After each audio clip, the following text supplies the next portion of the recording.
Charles Spencer se sentó y básicamente confirmó lo que mucha gente ha sospechado durante años. Y lo que me impacta es cómo una mentira específica cambió por completo lo que sucedió en ese funeral. Como todos hemos visto la imagen, está grabada en la historia de la cultura pop. Dos niños de 15 y 12 años caminando detrás del ataúd de su madre, frente a miles de millones de personas. El príncipe William con la cabeza baja, el príncipe Harry luciendo tan pequeño, y todo el mundo observándolos, analizando sus rostros, esperando una lágrima, esperando una grieta. Se ha presentado como una imagen de estoicismo y deber británico, pero cuando realmente escuchas lo que Charles Spencer está diciendo ahora, toda la base de por qué esos niños estuvieron allí se construyó sobre algo que no era verdad. Y honestamente, el hecho de que no respondan directamente a la pregunta es la parte extraña. Antes de entrar en el lío de ese día, asegúrate de darle a suscribirte y unirte a nosotros aquí en Crown Watch porque estamos siguiendo cada giro en esta historia.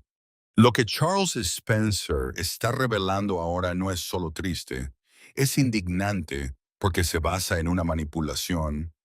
La imagen de esa procesión no solo sucedió, fue una decisión tomada en una sala de juntas.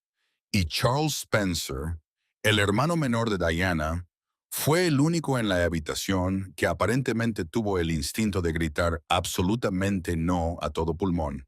Ha estado hablando sobre lo que sucedió en los días entre la muerte de Diana y el funeral, y la cronología de cómo se armó esa procesión no tiene ningún sentido si la miras a través de la lente de proteger a los niños. Spencer dice que estaba al teléfono con un coordinador de Buckingham Palace profundamente inmerso en la logística del comité de entierro, cuando el plan de que el príncipe William y el príncipe Harry caminaran detrás del ataúd fue lanzado casualmente en la conversación, como si fuera algo normal y sensato sugerir. La reacción de Spencer, según él, fue instantánea. Dijo que no. Les dijo que Diana nunca, jamás habría querido que sus hijos hicieran esto. No fue un desacuerdo cortés, fue una negativa firme y visceral. Él lo vio exactamente por lo que era un desfile de niños afligidos para las cámaras. Argumentó que era profundamente antinatural y cruel obligar a dos niños, frescos en el trauma más crudo de sus vidas, a marchar en línea recta mientras millones de personas lloraban al verlos. Cuando realmente miras lo que se dijo versus lo que sucedió, es aquí donde la historia da un giro que me revuelve el estómago. La respuesta del palacio a las protestas de Spencer fue gélida. Ya está decidido. Esa es la frase que recibieron de vuelta. No una negociación, no una discusión sobre cuidados informados por trauma, solo una declaración. Spencer no cedió fácilmente. Siguió presionando, exigiendo que reconsideraran el daño psicológico que esto causaría. Conocía a su hermana, conocía la presión de la institución y sabía que someter a un niño de 12 años a una marcha en un funeral de Estado era una receta para décadas de terapia. Pero en algún punto de la ida y vuelta, la puerta se cerró de golpe a su argumento. Le dijeron que el príncipe William y el príncipe Harry querían hacerlo ellos mismos. Eso cambió completamente las matemáticas para Charles Spencer. Si sus sobrinos, a pesar de su edad, habían tomado la decisión consciente de despedirse de su madre de esta manera pública y agonizante, ¿quién era él para interponerse en su camino? No quería obligarlos a hacer algo que no querían, pero al mismo tiempo, respetaba su autonomía lo suficiente como para hacerse a un lado si realmente era su deseo. Así que lo dejó pasar. Soltó el asunto, creyendo que estaba honrando su decisión. El problema, que ahora sabemos gracias a las propias palabras del príncipe Harry, es que nunca les dieron una opción, ni siquiera cerca. Harry ha admitido que como niño de 12 años, no tienes voto en una habitación llena de altos miembros de la realeza y cortesanos. Te dicen qué hacer, te ponen un traje y caminas. Eso es todo. Así que ahí es donde se pone raro. Charles Spencer fue efectivamente neutralizado por una mentira. Él era la única persona con el poder y la furia para detener ese espectáculo grotesco. Y le contaron una historia que lo hizo retroceder. Si eso es cierto, entonces esto no tiene sentido como narrativa de deber. Tiene sentido como un movimiento calculado para controlar la óptica del día sin importar el costo humano. La mañana del 6 de septiembre de 1997 fue pesada de una manera difícil de describir. El aire en Londres se sentía denso y las calles eran un río de flores. Notas escritas a mano y adultos llorando tan fuerte que apenas podían mantenerse en pie. Y luego aparece el ataúd y detrás de él, Charles Spencer camina junto al príncipe Carlos y el príncipe Felipe. Pero los ojos de todos, cada lente de cámara, están fijos en las dos pequeñas figuras frente a ellos. El príncipe William, de 15 años, tratando de verse compuesto, y el príncipe Harry, de 12, luciendo completamente vacío. Spencer ha dicho que mientras el mundo los miraba y veía valentía, él los miró y vio a dos niños cargados con un deber que nunca deberían haber recibido. El camino desde el Palacio de Kensington hasta la Abadía de Westminster es una distancia larga y brutal. El sonido del dolor de la multitud era aparentemente ensordecedor, un trueno constante de llanto, pero los niños nunca se quebraron. Harry describió más tarde una sensación de entumecimiento, como si sus emociones se hubieran apagado por completo, como si estuviera viendo una película de la vida de otra persona. Para Charles Spencer, el dolor de ese día no era solo por perder a su hermana, a quien realmente adoraba. Era la agonía de darse cuenta de que había perdido la batalla para proteger a sus sobrinos de ese momento. Había sido engañado para cumplir, y ahora todo lo que podía hacer era caminar a su lado mientras sufrían en tiempo real. Pero lo que Charles Spencer hizo después, cuando se levantó en el púlpito, dejó a todos sin habla de una manera completamente diferente. Tomó el micrófono dentro de la abadía de Westminster y no solo pronunció un elogio fúnebre. Trazó una línea en la arena que la familia real probablemente todavía intenta borrar. De pie en ese podio, Charles Spencer no habló de Diana en pasado. Habló por ella en presente. La describió como la persona más casada de la era moderna. Y no solo culpó a los paparazzi, culpó a las instituciones y estructuras que fallaron en protegerla. La familia real estaba sentada justo allí, la reina con rostro pétreo, el príncipe Carlos sin mostrar ninguna reacción, y las palabras de Spencer cortaban directamente a través de la abadía. Hizo una promesa que ocupó titulares en todo el mundo. Prometió que la familia de sangre de Diana, los Spencer, no los Windsor, siempre estaría allí para proteger y guiar al príncipe William y al príncipe Harry. Fue un desafío directo e innegable a la autoridad de la familia real. Básicamente les estaba diciendo a la monarquía en su propia iglesia, en su propio territorio, que no eran lo suficientemente buenos para criar a estos niños solos. La respuesta fue algo que prácticamente nunca se ve en un evento real: aplausos. Comenzó afuera, extendiéndose a través de las multitudes que escuchaban por altavoces, y luego se coló en la abadía. Dignatarios, celebridades, gente en los bancos empezaron a aplaudir. Fue un rugido espontáneo y desafiante, ¿de acuerdo? Spencer había articulado lo que un público afligido y furioso sentía. Diana había sido agraviada, y alguien finalmente fue lo suficientemente valiente para decirlo en voz alta en el escenario más oficial posible. Lamentablemente, Charles Spencer admitiría más tarde que cumplir esa promesa era funcionalmente imposible, por poderosas que fueran sus palabras. El príncipe William y el príncipe Harry ya estaban cableados en el sistema real. No había mecanismo legal para que él simplemente los extrajera y los criara de la manera que Diana podría haber imaginado. La monarquía controlaba su futuro, su educación, sus roles públicos y su narrativa, y él no podía hacer nada al respecto. Pero para entender la furia en ese elogio, hay que retroceder al momento en que Charles Spencer recibió la primera llamada telefónica, porque la forma en que la familia real manejó las consecuencias inmediatas es una clase magistral de desconexión emocional. El accidente ocurrió en un túnel de París en las primeras horas del 31 de agosto. Un Mercedes que intentaba escapar de los fotógrafos se arrugó como una lata de conserva. Diana estaba viva, pero apenas a kilómetros de distancia en Sudáfrica. Charles Spencer dormía cuando sonó el teléfono. La primera llamada fue la de "Ha habido un accidente", se incorporó, con la mente acelerada. Sabiendo inmediatamente que la prensa finalmente había empujado demasiado lejos, esperó, con el corazón latiendo fuerte, durante una hora. Luego llegó la segunda llamada y la voz era diferente, fría. "Lo siento, señor.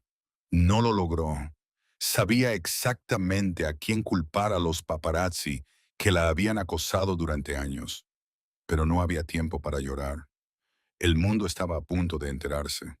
Y la reacción de la familia real es donde la desconexión se convirtió en un abismo. Cuando llegó la noticia, la reacción del público fue inmediata y visceral. La gente salió a las calles, sollozando, colapsando, enterrando sus rostros en las manos. Fuera del Palacio de Buckingham y del Palacio de Kensington, las flores se amontonaron por miles. No era solo duelo. Era un grito colectivo de dolor de corazón, pero algo extraño estaba sucediendo en la cima. La familia real permaneció completamente, absolutamente en silencio durante horas, luego días, sin declaración pública, sin discurso nacional, sin señal de que estuvieran de luto con el pueblo. Se quedaron en el castillo de Balmoral en Escocia, ocultos de la vista. Al principio, la gente asumió que estaban en shock, pero a medida que pasaban los días, el silencio empezó a sentirse como indiferencia. Las preguntas empezaron a hacerse más fuertes. ¿Por qué la reina no decía nada? ¿Por qué la bandera en Buckingham Palace no estaba a media asta? ¿Por qué el príncipe Carlos y los niños no estaban en Londres? Los periódicos, normalmente tan deferentes con la monarquía, se volvieron contra ellos. Los titulares gritaban, "Traición. ¿Dónde está nuestra reina? ¿Dónde está nuestra bandera?". El público británico se sintió abandonado. Esta era Diana, la princesa del pueblo, y la monarquía parecía no saber qué hacer. O peor, no le importaba. Mientras el mundo exigía respuestas, el príncipe William y el príncipe Harry sufrían en silencio dentro de Balmoral. El príncipe Carlos tuvo que sentarlos y explicarles que su madre había muerto en un accidente automovilístico. No iba a volver. Harry, solo con 12 años, seguía haciendo la misma pregunta una y otra vez. Realmente se fue. Habían hablado con ella por teléfono el día anterior. Fue una conversación rápida y casual. Un te llamo después que ahora se sentía como una injusticia cósmica. En esos primeros días, los mantuvieron fuera de la vista del público, rodeados por una familia no precisamente conocida por muestras abiertas de emoción. Harry admitió más tarde que se sintió confundido. Todo el mundo estaba llorando, pero dentro del palacio solo había un silencio sofocante. Nadie hablaba de Diana, nadie los consolaba como necesitaban. La presión sobre la familia real eventualmente se convirtió en una crisis. El escándalo era demasiado fuerte para ignorarlo. El 5 de septiembre, 5 días después de la muerte de Diana, la reina finalmente se dirigió a la nación. Sentada frente a las cámaras, habló de una persona notable y elogió a Diana como una madre amorosa. Dijo que entendía el dolor del pueblo y que habían perdido a alguien irreemplazable. Pero para muchos fue demasiado tarde. El daño ya estaba hecho. La monarquía había parecido desconectada, fría y distante en un momento en que más se necesitaba calidez. La muerte de Diana reveló una brecha entre la institución y el pueblo al que se suponía que debía servir. Incluso después del discurso de la reina, el resentimiento persistió, porque la diferencia entre Diana y los reales nunca había sido más clara. Ella era abierta y humana. Ellos parecían intocables y alejados. Y ahora, tras su muerte, esa división era un cañón. Esto nos lleva de vuelta al funeral y a esa decisión de hacer caminar a los niños. Charles Spencer nunca se quedó callado sobre lo que vio como el fracaso de la familia real, no solo en la vida de Diana, sino en su muerte. Desde el momento en que ella se casó con el príncipe Carlos, él creyó que la habían arrojado a un sistema que no la protegía, e incluso después de su muerte, ese mismo sistema continuó fallándole. La crítica de Charles Spencer a la familia real es el hilo que une toda esta tragedia. Nunca endulzó la verdad porque para él, la historia de Diana no era solo sobre un trágico accidente, era sobre una injusticia que comenzó años antes de ese túnel en París. Repetidamente dijo que Diana nunca fue realmente aceptada por la familia real. Pasó de ser una chica de 19 años llena de vida a una mujer atrapada en un sistema frío y rígido. Se esperaba que sonriera, siguiera las reglas e ignorara su dolor. Y cuando su matrimonio con el príncipe Carlos se desmoronó tan públicamente, la alejaron aún más. Spencer estaba furioso por esto. Lo dejó claro en múltiples entrevistas. Sabían que la prensa la estaba cazando. Sabían que había perdido su equipo de seguridad adecuado después del divorcio. Y aún así no hicieron nada. El resultado fue una mujer que constantemente huía. El 31 de agosto de 1997, esa huida finalmente la alcanzó. Su elogio fue el clímax de esa ira. Dijo que Diana no necesitaba un título real para seguir generando su marca particular de magia. Fue una declaración audaz.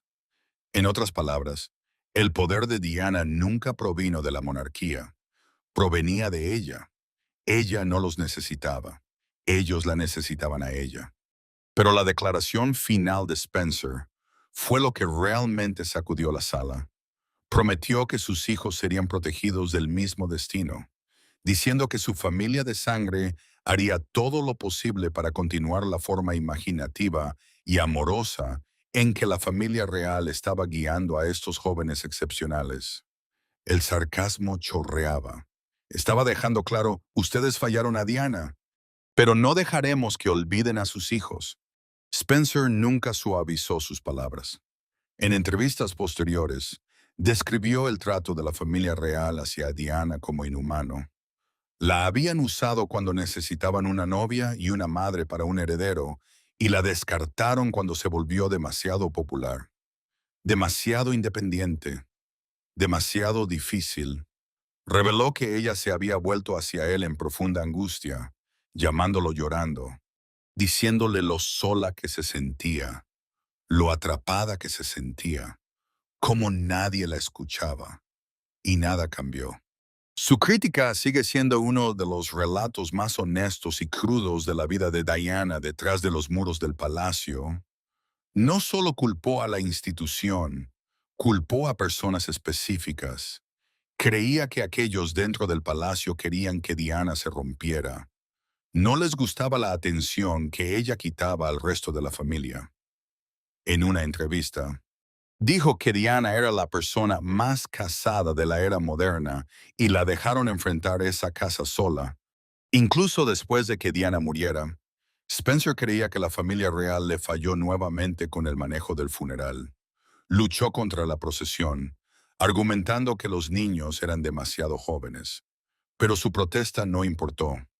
La decisión estaba tomada y años después, el propio príncipe Harry admitió que lo había traumatizado. Spencer había tenido razón, pero una vez más, La familia real no había escuchado, y aquí es donde la historia no termina, porque vive a través de sus hijos, especialmente el príncipe Harry. Charles Spencer había pasado años hablando de cómo la institución falló a Diana, pero al final, el príncipe Harry tomaría acción. Se alejaría negándose a dejar que la historia se repitiera. Desde que era niño, el príncipe Harry fue comparado con su madre. Tenía su espíritu rebelde, su calidez y, sobre todo, su profunda incomodidad con el sistema real. Nunca olvidó cómo la trataron. Recordaba a la prensa acosándola, la forma en que la dejaron luchar sola y, lo más doloroso, cómo desapareció en un instante, perseguida hasta su muerte por los mismos medios de los que había pasado años intentando escapar. Ese trauma lo moldeó. En entrevistas, admitió más tarde que cada vez que veía destellos de cámaras de paparazzi, volvía a esa noche de 1997. Vio la historia repitiéndose, no solo con él, sino con Meghan Markle. Ese fue el momento en que hizo algo que sacudió a toda la familia real. Se fue. Vio que Meghan enfrentaba el mismo trato que Diana había soportado. Los titulares negativos, los ataques desde dentro del palacio, la falta de apoyo, y al igual que Diana, Meghan estaba luchando. Se negó a dejar que sucediera de nuevo. En una de sus entrevistas más emocionales, dijo que vio la historia repitiéndose y se sentía impotente para detenerla. Pero a diferencia de Diana, él podía escapar. Y así, en 2020, el príncipe Harry y Meghan Markle tomaron la impactante decisión de dejar la familia real. Se mudaron a Estados Unidos, cortando los lazos oficiales con la institución que había definido sus vidas. Fue el movimiento más audaz que cualquier real había hecho en la historia moderna. Pero para el príncipe Harry, no fue rebelión, fue supervivencia. Incluso en su partida, el príncipe Harry seguía el camino de su madre. Diana había intentado liberarse en los años antes de morir.